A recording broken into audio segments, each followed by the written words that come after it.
Hello, my name is Gentare and I want to welcome you to Reinvent Your Body series. How to create your best health, stop yo-yo dieting and lose weight for good.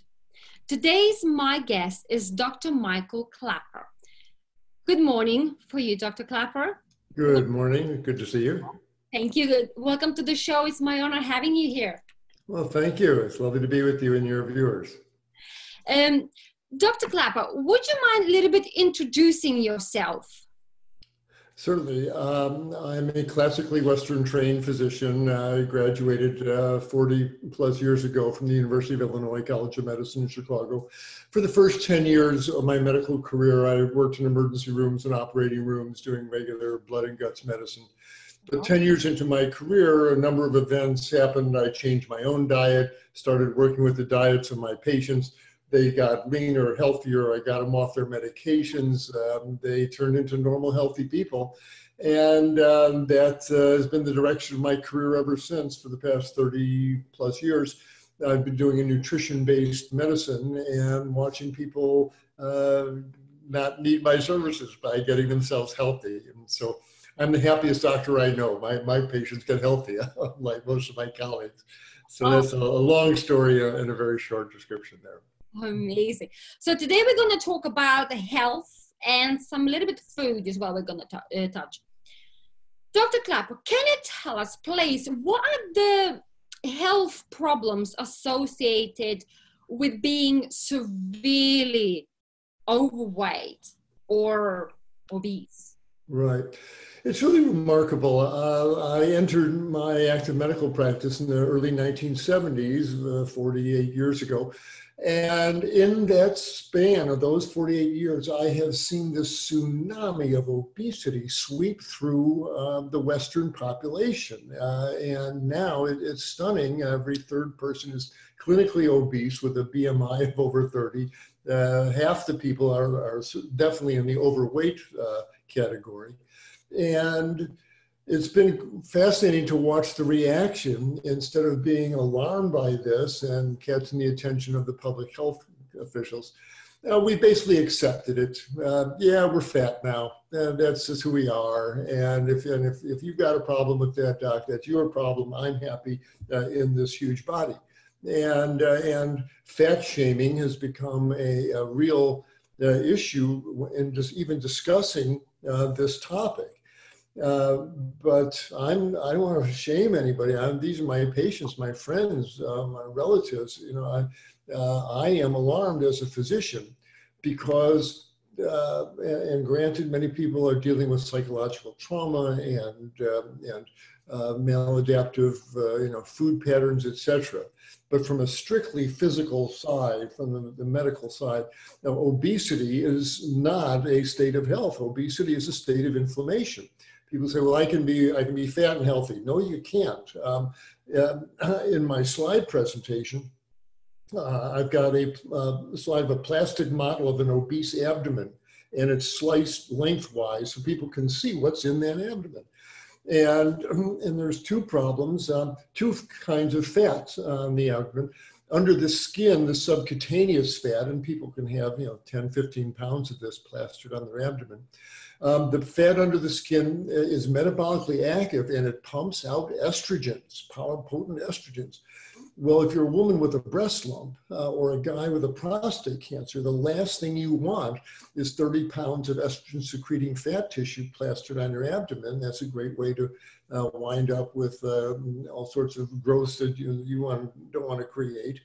And inside the abdomen, the fat that surrounds the intestines, the visceral fat, this is a different kind of fat altogether, and it puts out molecules called inflammatory cytokines. And these molecules set off inflammation throughout the body. They make arthritis worse, they make breathing worse, and they interfere with the action of insulin. And so they make you inch down towards type 2 diabetes. Obesity is a state of inflammation. It's a state of estrogen excess. You don't want to walk around in that state day after day, month after month. You're opening the door to lots of diseases. And just the mechanics of it. If you've got a large amount of abdominal fat in your abdomen there pushing up under your diaphragms, well, then you can't breathe very well. Your diaphragms need to drop down every time you inhale. Well, if the abdomen's full of fat, you're just breathing off the top of your lung volume. And in these days of COVID infections, boy, you want your lungs working in great shape. And it's one reason, just one of the reasons why we're seeing the people who are obese be the ones with the highest risk of dying from a COVID infection. And part of it is that they just don't have the breathing mechanics due to the abdominal fat. Now, I'm not fat shaming. I'm just saying here's what they're seeing in the intensive care units. The majority of those people on the ventilators with that tube down their trachea are obese, and they also have diabetes. If you're obesity leads to diabetes, and diabetes makes your tissues all saturated with sugar because your blood is all full of sugar. Well, the bacteria and the viruses love that, and they grow faster in the lungs, and that's another reason why obese/diabetic people suffer such severe consequences from the COVID virus. So it's turning out the problems associated with obesity, and they get high blood pressure, they get more cancers, they get more heart failure. Those problems that obese people have been able to kind of push off. Well, I'll get to that one day. I'll get to my weight issues. The COVID virus has put that right in our face. No, this state is a threat to you right now. And this is a great time to do something about it. And the wonderful thing is with healthy diet choices, obesity melts away pretty quickly, actually, and the body starts healing itself. Diabetes gets better, blood pressures come down. We'll talk about it, but the cure is also not a someday I'll lose weight.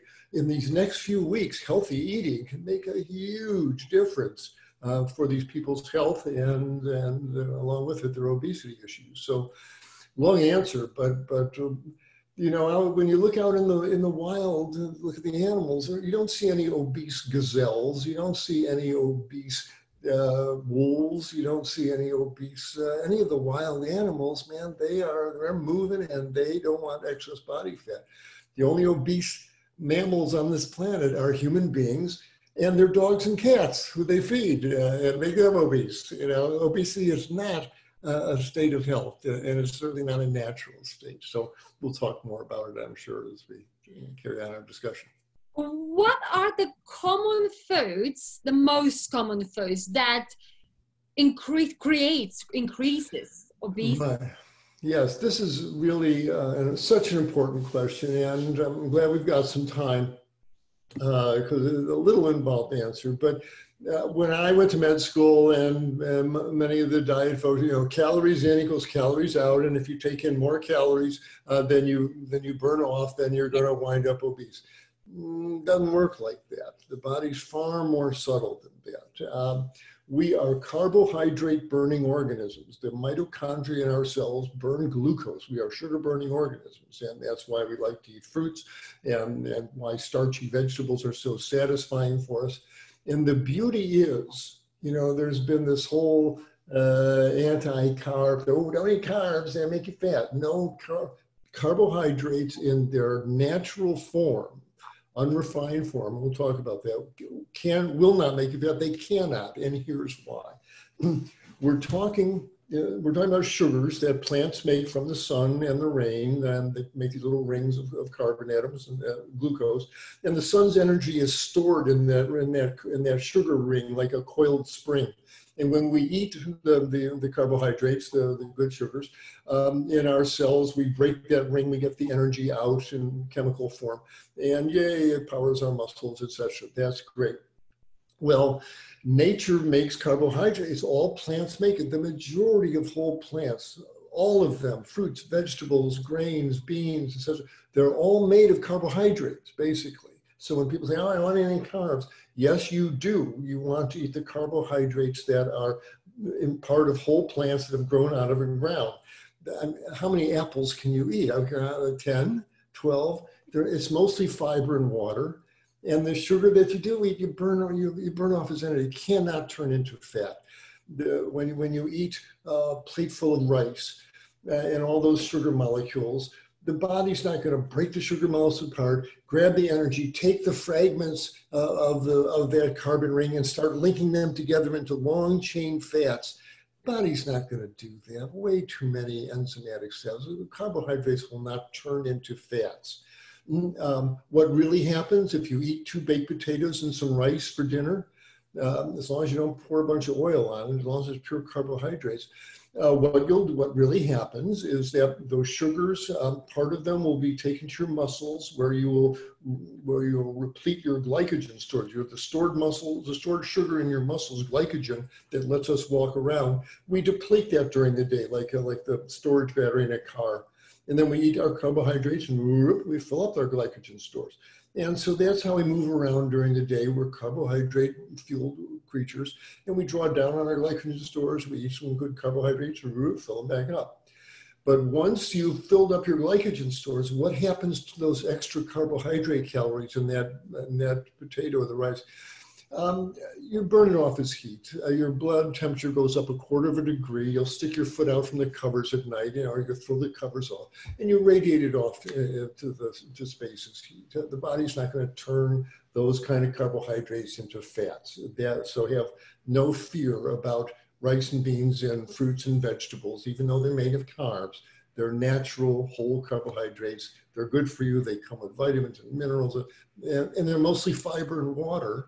The truth, every apple, every piece of lettuce, every corn on the cob, only fiber and water. That's the beauty of eating whole plant foods.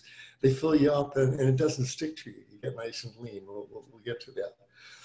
So those aren't the carbohydrates to fear. What the bad carbs are when the hand of man and the mind of man gets involved and extracts the sugars out and turns them into syrups and powders and puts them together with hydrogenated fats and salt and makes chips and schmips and snack foods. And yeah, they're full of carbohydrates, but those will cause damage to your body. They injure the blood vessels, they age your tissues with advanced glycation end products.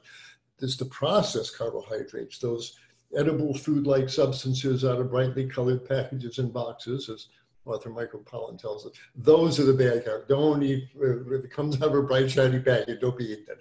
But if it grew out of the garden and you say, oh, that's a cucumber, that's a tomato, have all you want. Those carbohydrates will not hurt you. So that said, where does obesity come from? You ask. Well, what foods make us obese? It's not rice and beans and fruits and vegetables. Before the Western diet got there, most Chinese folks were eating 2,000 calories a day of rice. And they're skinny folks because, again, the pure rice doesn't stick to you. You run your muscles with it and burn the rest off with heat. So what happens? The problem is two things. One, we've got a steady supply of sugary, fatty, salty foods around us that we're constantly shoveling in. So we're keeping our blood sugars high. That makes our body put out a constant level of insulin, which is making the store fats in the chips and the baked goods and the oils. There's a lot of fat that the high insulin levels are making us store. So, that's one problem. And when you eat fat and sugar at the same time, here's the most sciencey thing, but it's an important concept. It's called oxidative priority. And that means it's easier for the body to burn sugar, to blow apart that glucose ring, than metabolize these long chain fats. It's easier for the body to burn sugar than fats. That's the oxidative priority.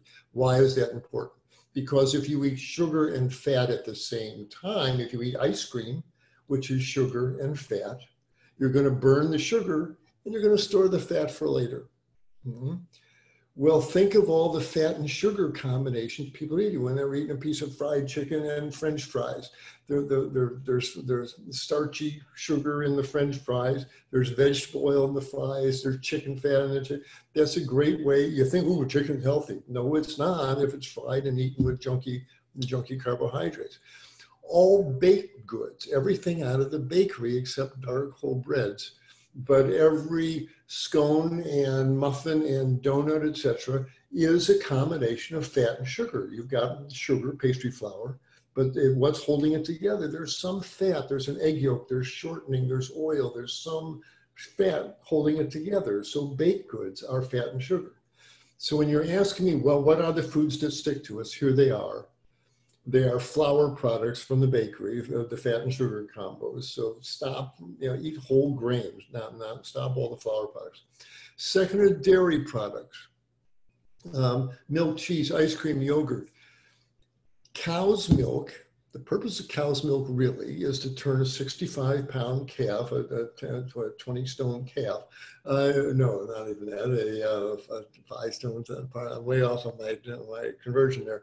But to turn a baby calf into a massive dairy cow as quickly as possible. It's baby calf growth fluid. Everything in cow's milk is meant to blow you up in a great big cow. The hormones, the lipids, the sodium, the growth factors.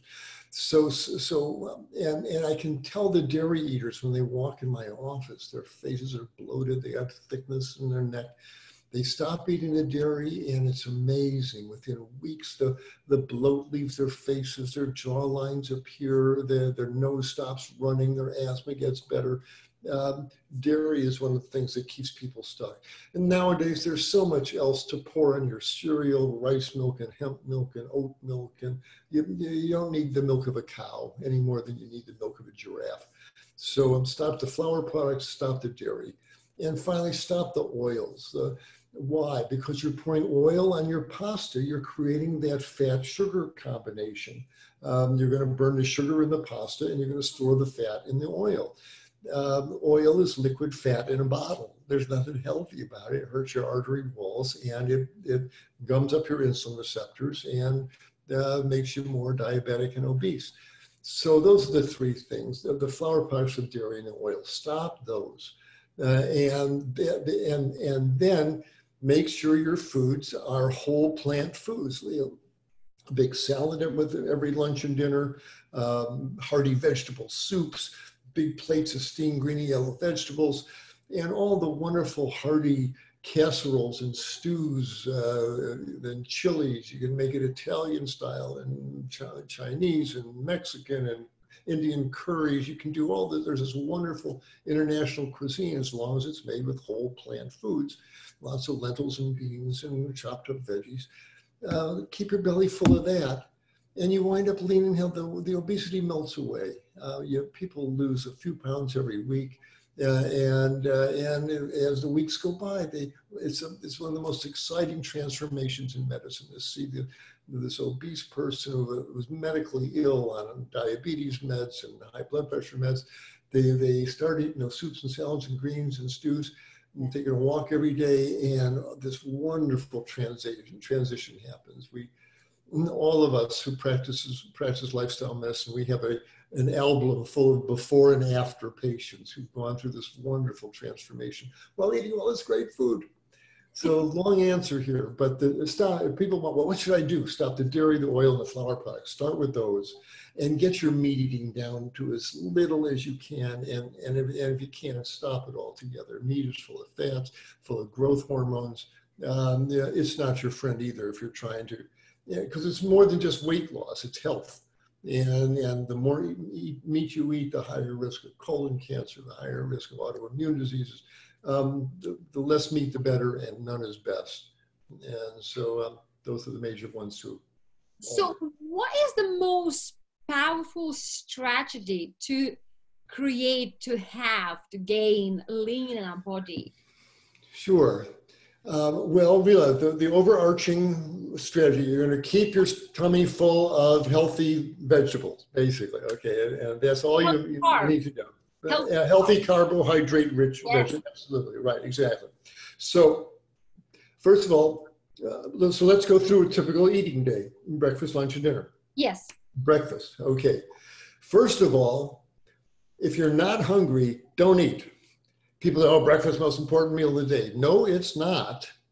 And while we're sleeping, yes, we're always burning a mixture of fat and carbohydrates. We're always burning the carbohydrates in our muscles to breathe, but we're always burning fat in the background to keep our body temperature up at 37 degrees centigrade. So we're always burning fat and sugar all the time. But while we're sleeping, we burn more fat than sugar. We burn about a penny's weight of fat every hour while we're sleeping. Oh, wow. Right. And but if you get up in the morning and you eat a bunch of sugar, if you eat a bunch of toast and bread and jam, well, suddenly there's lots of sugar in your blood. The body's going to say, hey, stop the fat burning. We got all the sugar. Well, let's burn sugar. So fat burning comes to a halt. So when I ask people, when you first get up in the morning, are you starving to death? Are you famished? Most people say, you know, Doc, I'm not even that hungry in the morning. And there's a good reason for this. Your body's been burning fat-rich mixture all night. Just because the sun came up, it's still burning that same gear of fat burning. So people often aren't hungry. And if that's the case, just drink water until you get hungry. And if it doesn't happen until noon, wonderful. You've had another 4 hours of fat burning for that morning. That's a form of intermittent fasting. So that's one thing to do. Now, if you're hungry, if you're honest to goodness hungry, by all means eat. Have a cantaloupe, have some porridge with some raisins on it. Absolutely eat, as long as it's whole plant foods. Okay, but don't be eating bacon and eggs and think that you're doing something healthy for yourself. So again, you want those healthy whole grain foods and last night's vegetable soup. Have anything you'd like. Just make sure that it's unprocessed. It's not a bunch of flour and sugar, etc. So that's breakfast, fruit and porridge, or just water. Lunches and dinners, and I'll send you my handout that I have a 3-page handout that I give to my patients, and here's what to eat. And basically, it tells them about the 4S clothesline here, a clothesline of 4 S's on it as a memory aid. Salads, soups, steamed veggies, and starches. Salads are important. You got to eat something fresh every day, at least once a day, if not twice a day. Have a colorful salad with lots of dark romaine lettuce, but carrots and radishes and green peppers, and a colorful salad for the vitamins and minerals. That's your vitamin pill. The second S, I'm a big fan of hearty vegetable soups. Get a crock pot or a slow cooker, make up these wonderful stews, fill it up with quinoa and lentils and frozen veggies from the store there, and season it however you want, tomato, curry, whatever you'd like. And the nice thing about making these big batch soups is that you can take plastic freezer containers, fill them up with soup, let it cool, put lids on it, and put them in the freezer. So now you got frozen soup portions. If those days you don't want to cook, just bring them out, heat them, and eat them. And again, it doesn't matter how much you eat. It's all vegetables, so it's fiber and water to stick to you. Question. So, talking about the foods and the soup with the vegetables, if you blend those vegetables, would nutritions change? Not much. No, if that's all, we do blended soups all the time at the clinic I was working at, True North, because there's people who don't have good teeth and they need blended soups. There's people coming off of fast, people with intestinal problems. Absolutely. And in fact, there are studies, I believe, that show the vitamins are even more bioavailable once you break up the cell walls with that blade. It's a reasonable thing to do. Anything that helps you get that food down the hatch there is fine to blend it if you want to do that.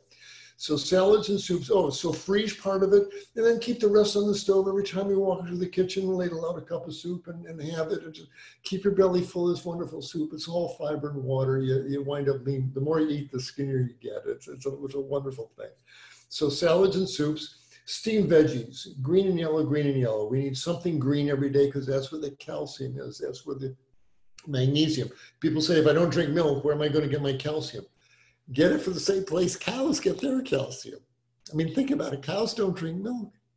Where do they get all their calcium? From the green plants they eat. And the calcium is in the soils and the green plants pick it up.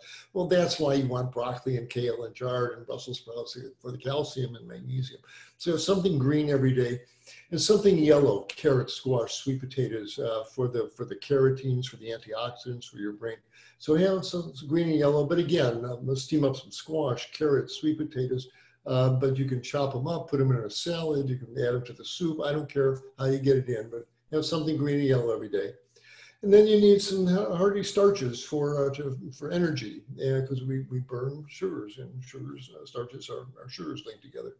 So a couple of baked potatoes, sweet potatoes, quinoa, all these wonderful grains, farro and millet and buckwheat and rice, corn, and get as many pulses, any legumes as you can, so because they are really rich with protein. So lentils and beans and peas and chickpeas and hummus sandwiches and things like that are really rich in protein.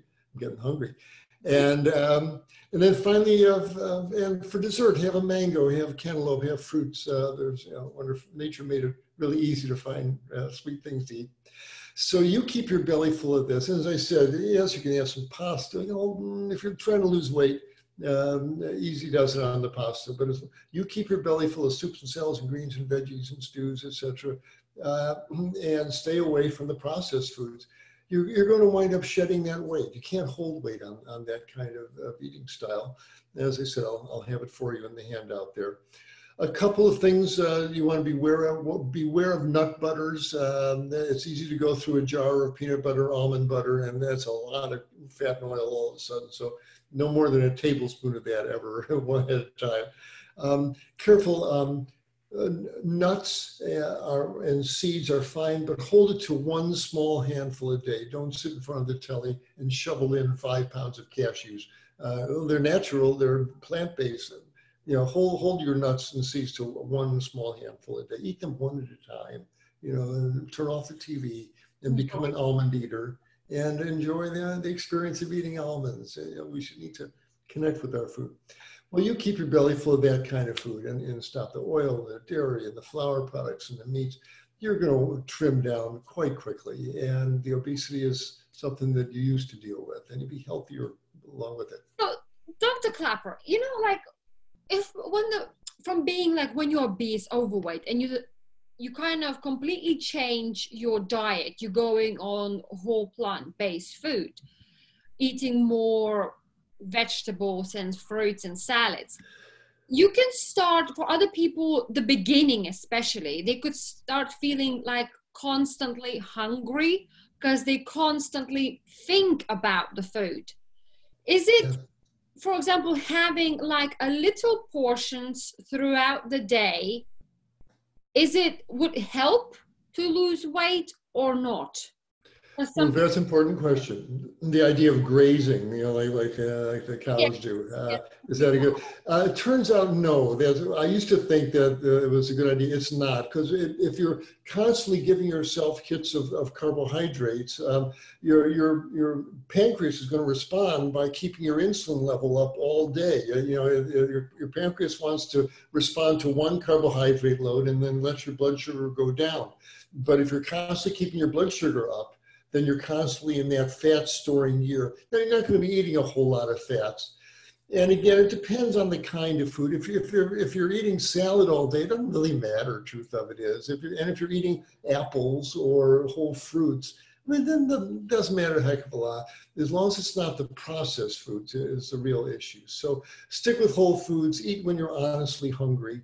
And you're not going to be eating that much during the day, because again, it's mostly fiber and water. But eat and then get on with your day. Go for a walk. Go be with someone. You don't have to just sit in front of the fridge and keep shoving food in your mouth there. Go live your life. Is it important the times, like when you eat? Right. By and large, you should eat when you're hungry. The one thing where time is important is late night eating. As I mentioned earlier, your body wants to burn more fats at night. But if at 10 o'clock at night you have a donut or something sugary, it's going to take about 4 hours to deal with that sugar load, and the body's blown 4 good hours of fat burning. It delays you shifting into fat burning gear late at night. So by 6 in the evening, 7 in the evening, be done with heavy foods. You can have a cup of tea in the evening, but late night eating, if you're trying to lose weight, is a problem. If you're already lean, it doesn't make such a difference. But late night eating will keep the heavy people heavy. And it's not easy with people at home. If you decide to change your diet, you may get resistance from other people. You may get they may be antagonistic. They may find it threatening. And I tell my patients, listen, you're a grown man or you're a grown woman. You can decide what you need to eat. This is serious business. You're trying to save your life here. You got to get out from that obese body that's encasing you here. And I tell them, God forbid you have a heart attack or a stroke, which you're at high risk for. It's only you in that hospital bed. It's not your husband, not your daughter-in-law. It's not the people at work. It's you. Well, we have, in this age of responsibility, it's time to realize that let the folks in the peanut gallery chatter here. You're on a mission to get yourself healthy here. And you're going to do it by keeping your belly full of soups and salads and greens and veggies. And you know what to say to your friends? Nothing. You just do it. Don't say, I'm going to lose weight now. That's a sure way to get antagonism directed at you. Just do it. Just make your soups, make your veggies, make your rice dishes. You eat it, you enjoy it, be positive, and nature will do the rest. Less is more when it comes to talking about it. Definitely, less is more. I would like to talk about fasting. Now, more and more people start reading about fasting. What is the purpose of it? Oh, such an important question, because for 8 years, I was on the staff at True North Health Center in Northern California, where we do therapeutic medical fasting. And many people would come in, well, I want to shed this weight out. I'm going to not eat for 30 days and burn all this fat off, and then I'll be skinny and finally get past this obesity. Body just doesn't work like that. Now, what is this? How do we make sense of it? If you believe in evolution at all, 1 million years ago, we were on the African savannas in small groups of foraging creatures. And you can imagine that just by being out in nature, that frequently 4 or 5 days would go by before you found that next berry bush with fruit on it, or the next carcass rotting in the sun. And these intermittent fasts were probably the rule. And we would often go 2, 3, 4 days before you got some more carbohydrates in. And so in this time, the body shifts into a gear of burning your own stored fat. And wonderful things happen. The body starts cleaning out its cells, looking for energy that it can burn. The body turns off inflammation, doesn't want to waste energy on inflammatory reactions. It slows down or stops cancer growth. The short period of fasts are remarkable. And you do lose a little bit of weight. Most of it is water that leaves your tissues. And so I'm a big fan of so-called intermittent fasting, where people do a 5-day water fast, every other month or so. It's a lovely thing to do, really tones the body up. But it's not about weight loss, because as soon as you start eating again, the body retains the water comes back in, the glycogen fills up the muscles, and you wind up at the same weight again. And we would find this at True North, where people would do a long water fast for their blood pressure or for their lupus, and they would do a 3-week fast, and they would lose 12, 15 pounds. But as soon as they start eating again, within 2 weeks, 3 weeks, they're right back to their original weight. And so we make it very clear with the introductory lectures that that fasting is not about weight loss. The reason we do fasting is a medical procedure to lower high blood pressure, to cool off inflammatory reactions, to clear up psoriasis skin, to asthmatic lungs stop wheezing so much, migraine headaches get better. It's a medical procedure that we enlist to help the body get into a better state of balance and get past some troublesome symptoms. But we make it very clear, and most people by the end of the long fast, their blood pressure is down and their diabetes is better and their joints stop hurting and their skin and the psoriasis skin's clearing up. It's a remarkable state. But we make it very clear that the important thing is not the fast, it's what you eat after the fast. Because if they go back to their old diet and they start eating burgers and pizzas, Cinderella turns back into a pumpkin within days. It's shocking how quickly the weight comes back, the blood pressure goes up, everything is reversed. The water fast is, during that fast, we are giving them cooking lessons and food demonstrations and showing them videos. Because when the fast needs to be a jumping off place to a whole food plant-based diet to keep these beneficial changes going. So the fasting is just kind of a jump start to a healthier way of eating and the healthier body you're going to get. But it's not about weight loss, and people who fast for weight loss are going to be disappointed. Fasting is to tone up your body, to help your immune system. It's a medical procedure, and short periods of fasting are fine. If you're going to do more than 5 days at home, you should be at True North or someplace where you've got people looking after who know what they're looking at as far as fasting issues. So fasting is good for medical reasons and for general tune-up reasons, but it's not the key to weight loss. The key to weight loss is keeping your belly full of whole plant foods. Because how about the intermittent fasting? Would they do like 16 or 18 hours? Yes. And this is what I described earlier. When we're sleeping, we're fasting, right? We're not eating, and that's why the first meal of the day is called break fast, because you're breaking your fast. Well, during that fast, while you're sleeping, say you have a big salad, some soup, a low carbohydrate dinner. It takes a couple hours to deal with the little bit of sugar might be in the starches, but by 9 o'clock or 10 o'clock, assuming you ate at 6 in the evening, by 9 or so, you're in more of a fat burning gear. You burn through those carbohydrates in the dinner, and now you're drawing down on your own fat stores, and you shift into that fat burning gear where you're burning about a penny's weight of fat every hour, about 3-4 grams of fat an hour. And you're doing that all through the nighttime hours. And so you burn, in 10 hours, you burn, 40, 50 grams of fat. And then comes the dawn. Okay. Now, what are you going to do? If you're hungry, you can certainly eat.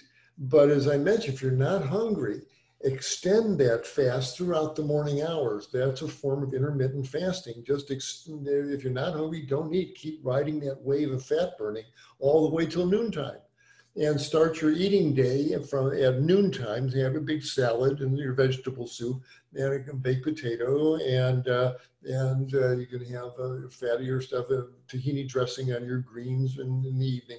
But use that 6-hour window from noon to 6 to do all this wonderful, glorious eating of your soups and salads, etc.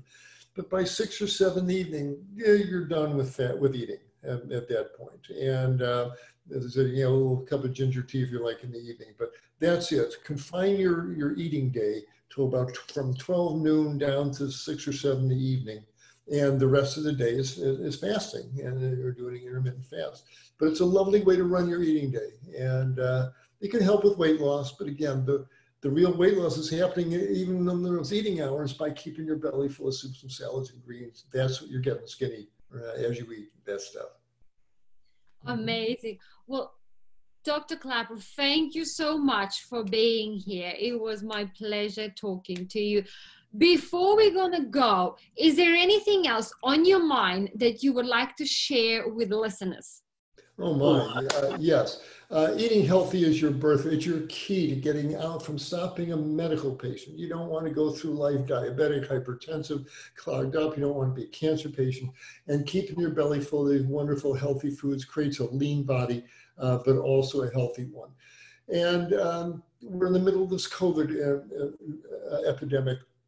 And I'd be remiss if I didn't say this whole virus infection was a Western Union telegram from the animals saying, stop eating us. We've confined these animals, whether they are bats in the wet markets in China, or the pigs and the chickens in the factory farms in the US and in the UK. And that's where these viruses get bred. It's just a matter of time for another nasty one jumps out. It's time for us to stop eating animals, is really what the COVID message really is.